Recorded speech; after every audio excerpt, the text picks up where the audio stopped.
मैत्रिणींनो, तुमचं माझ्या नवीन ब्लॉगमध्ये स्वागत आहे।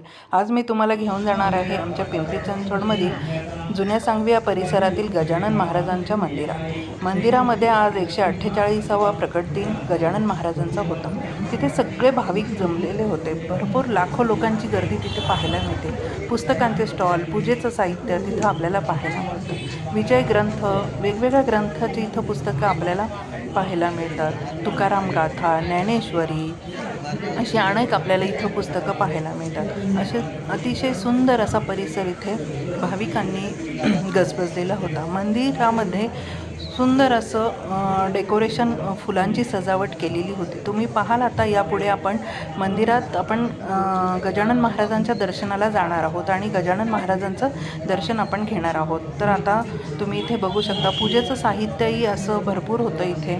अनेक भाविक पूजेचे साहित्य आणि ग्रंथांचं खरेदीही येथे करत होते। मंदिराचा कळसही येथे आपल्याला पाहावयास मिळतो। आता मी तुम्हाला मंदिराच्या परिसरात घेऊन जाणार आहे की जिथे विजय ग्रंथाचं असं वाचन करत भाविक बसलेले होते।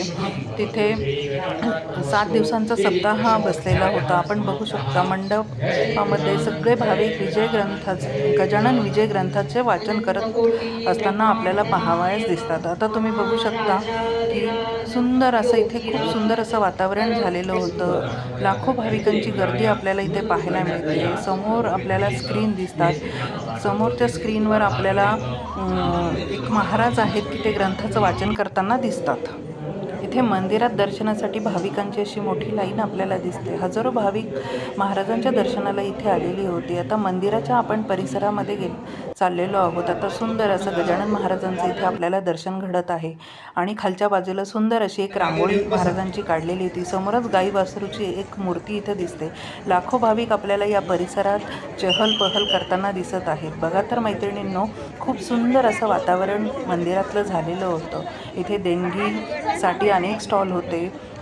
इथे मात्र एक अशी प्रथा आहे की कुणी कितीही देणगी देवो, पण देवा आपल्याला त्यांच्या रूपानं श्रीफळ प्रत्येक भाविकाला ते देत असतात। इथे हे पण आपल्याला एक पाहायला मिळतं। इथे हजारो भाविक येथे पारायणाला बसलेली आपल्याला दिसत आहे। समोर स्क्रीन लावलेली आहे आणि आता भाविकांसाठी येथे त्यांनी नाश्त्याची आणि जेवणाची, महाप्रसादाची सोय केलेली आहे। मैत्रिणींनो, या मंदिराला तुम्ही लवकरच भेट द्या आणि माझा व्हिडिओ तुम्हाला कसा वाटला प्लीज लाईक, शेअर, सबस्क्राईब करा आणि कमेंटमध्ये मला नक्की सांगा। Bye bye.